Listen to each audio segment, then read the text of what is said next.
Hola, mi nombre es Oscar Valdés y esta es mi reflexión sobre el documental de migración centroamericana. ¿Cuál es el contexto histórico de los países centroamericanos que provocan la migración masiva? Bueno, primero tenemos la Guerra Civil de El Salvador, que se debió a la fuerte presencia militar en el estado, eh, y también la desigualdad, la pobreza y el conflicto entre liberales y conservadores.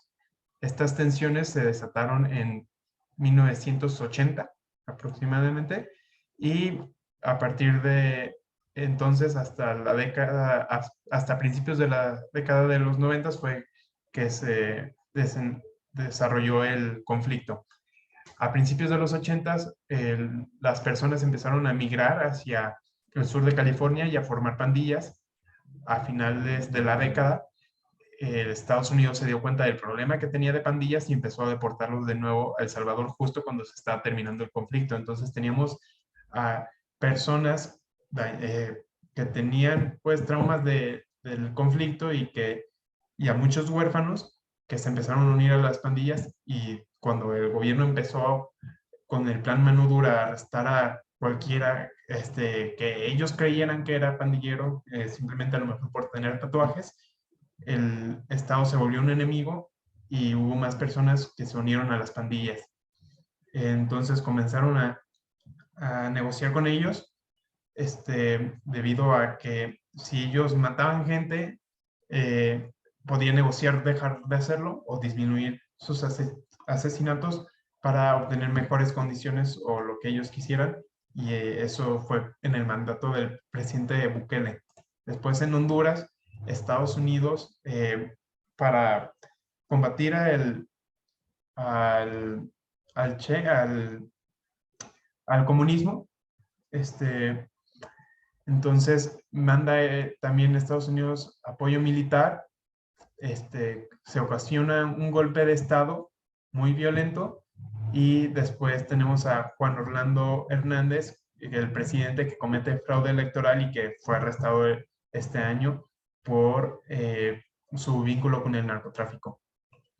Entonces, en Honduras también se dan los tratados de libre comercio, empieza a haber industria en la maquila, pero no puede absorber todo el capital, y aparte ahí está el huracán Mitch, que desplaza mucha gente pues de nuevo hacia Estados Unidos principalmente. ¿Cuál es el posicionamiento internacional de México y Estados Unidos frente al fenómeno?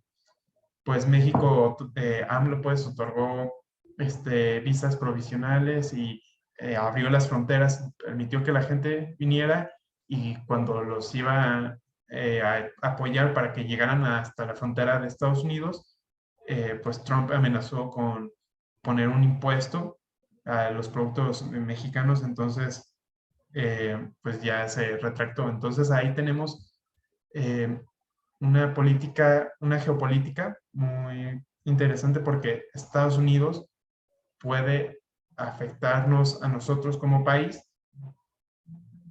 para obtener la garantía de que nosotros no vamos a ayudar a los migrantes, y poner un filtro no solamente en su frontera, sino desde mucho más atrás, desde la frontera de México con Belice y Guatemala. Y bueno, tenemos los derechos humanos, ¿no? También a las personas no se las tiene en detenciones, sino en centros de alojamiento. Eso es lo que ellos dicen, pero también son muy opacos, entonces no dicen todo lo que hacen y cometen crímenes para ocultarlo. También tenemos a La Bestia, que es el tren que permite que las personas lleguen de Centroamérica a la frontera con Estados Unidos, y pues la corrupción de los agentes fronterizos, o bueno, más bien de la Guardia Migratoria y de la Guardia Nacional. Tenemos también en México albergues en los que los migrantes tienen cierta inmunidad legal, muchos desaparecidos y trata de personas, debido a la presencia del crimen organizado en México. ¿Cómo recibe la sociedad local el fenómeno migratorio? Por ejemplo, en Tapachula, pues ahí hay mucha, le llama animadversión, hay discriminación y xenofobia. Entonces, Aquí lo principal es que no se admiten a las personas, a los migrantes, no se los ve mal en la sociedad, se los tacha, se los discrimina, hay cierto racismo, y al final pues eso también genera un ambiente tenso. ¿Cómo ayuda a la sociedad civil y las organizaciones sociales para enfrentar la migración centroamericana? Tenemos a distintas organizaciones que brindan apoyo y servicios legales y de salud, como lo es la COMAD, la ACNUR, que es de la ONU, y a una organización internacional como lo es Médicos Sin Fronteras, que tiene orígenes en París. También tenemos el proyecto Habesha de las Américas, que le da la oportunidad a los migrantes de terminar sus estudios universitarios y que los puede ayudar con alojamiento. ¿Cuáles son los factores de riesgo con los que se enfrenta la población migrante centroamericana en México? Bueno, la verdad es que estas personas migran por necesidad y al hacerlo se ven con muchos peligros, pero es pues lamentable que ellos consideren estos peligros preferibles a lo que enfrentan en sus países, y algunos de estos peligros pues son la trata de personas, el hecho de que tengan que estar pagando sobornos a agentes de la policía para que no los deporten, y también el hecho de que el transporte no se detenga en algunas, o sea, se detiene, pero el hecho de que hay guardias alrededor y que haya policías militares hace que solamente se puedan subir al tren cuando esté en movimiento y muchas personas pierden extremidades, ¿no? También tenemos la violencia policial. Los privan de su libertad en los centros de detención y los tienen un montón de personas en un espacio muy conglomerado. Entonces, también es un trato inhumano. Y también el riesgo de enfermedades, ¿no? Y también el desgaste psicológico y emocional que ellos enfrentan y no reciben eh, la atención necesaria de salud mental, ¿no? ¿Cómo se usa la término? Bueno, y también que yo he entrevistado a migrantes de Honduras y, y sí los asaltan, les roban las pocas cosas que tienen. ¿Cómo se usa la terminología de los derechos humanos en los gobiernos para enfrentar la migración centroamericana?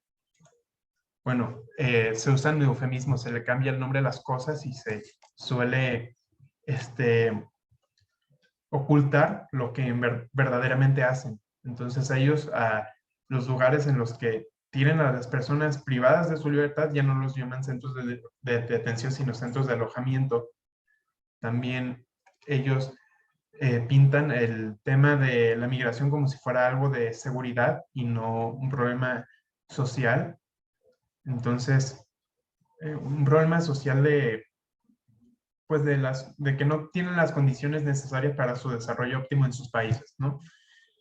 Entonces, el hecho de que Estados Unidos y otros países del norte global inviertan tanto para mantener alejados a las personas del sur global, en lugar de invertir para poder lograr que haya las oportunidades necesarias para el desarrollo de estas personas, pues yo considero que ahí es el error que están cometiendo, ¿no? Estos países, y que pues cada vez gasten más, y que la crisis que ellos dicen que existe es la de la migración y no la de pues la crisis de las condiciones sociales que ellos enfrentan en sus países y que los persiguen, son perseguidos políticamente o ambientalmente. Entonces, ese es el verdadero problema, y, y creo que eso es lo que tenemos que